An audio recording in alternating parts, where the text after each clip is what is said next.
What if the person you trusted most with your future was quietly dismantling it, piece by piece? I can still see the image that haunts my sleep.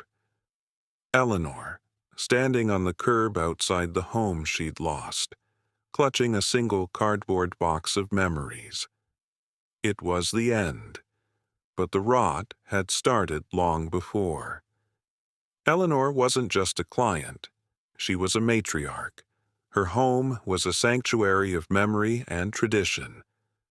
I remember her describing the Sunday dinners, the long oak table crowded with family, and the sound of her grandchildren's laughter echoing from the garden.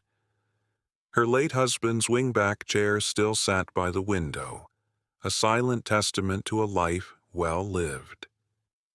In those moments, her living room felt like the safest place on earth, warmed by a gentle fire, the scent of roses thick in the air, the walls covered in faded photographs of a happy, secure family. She once told me about her father, a man who survived the Depression and taught her that a legacy wasn't about wealth, but about stability. He made a promise that our family would always have a foundation, she'd said. That generational trust was a wound I inherited and then deepened. The first time I did it, the office was sickeningly quiet. The only sounds were the frantic, slick click of the mouse under my sweaty palm and the hum of the computer. Every click was a betrayal. When the screen flashed "Transfer complete," it didn't feel like a victory. It felt like a coffin lid slamming shut, locking away a future that wasn't mine to take. The contrast was dizzying. On one side of the screen were her assets, the summer homes, the garden parties, the life built on roses and security.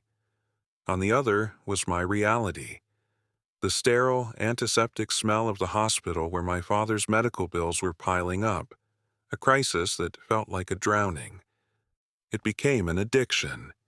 Each theft was a fix, bringing a dizzying high of relief as I paid another bill, followed instantly by the crash of paranoia. The gnawing need for more was constant. The suspense was a living thing. A missed call from Eleanor would make my heart pound. An email from an auditor would be teased, left unresolved for days, leaving me in a cold sweat. The betrayal grew more chilling with every interaction. Once, she innocently showed me a new photograph of her grandchildren, her eyes bright with pride.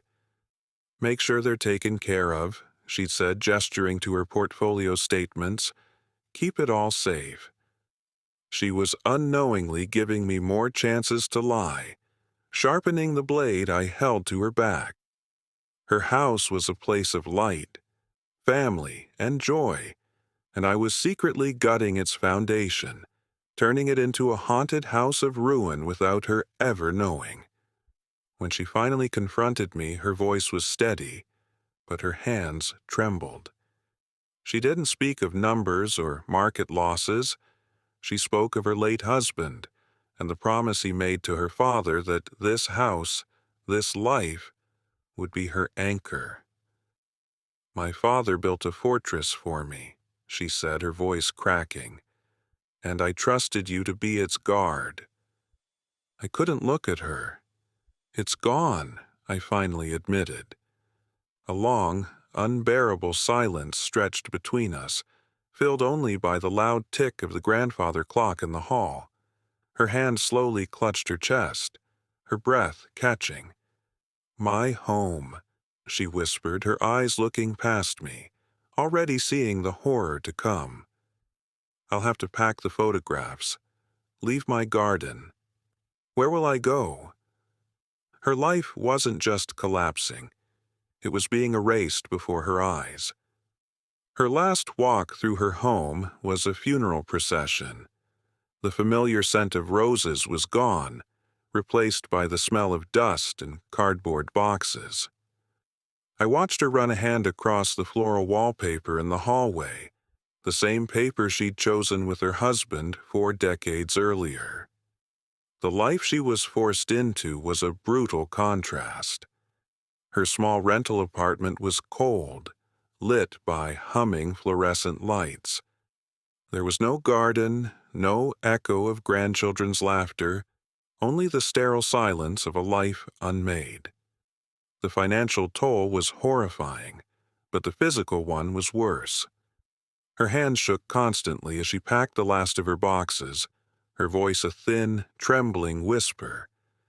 The legacy her father had built, not of money, but of a sacred promise of protection, had died.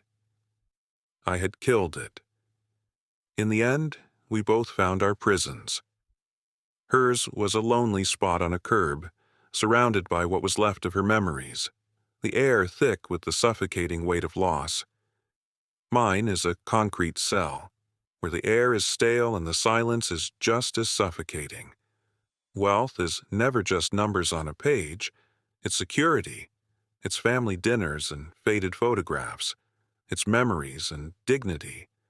And turning that into dust is a horror story. So let me ask you, do you know who holds your trust? Or will you only find out when it's already gone? Watch this next for another jaw-dropping tale of greed, betrayal, and revenge you won't see coming.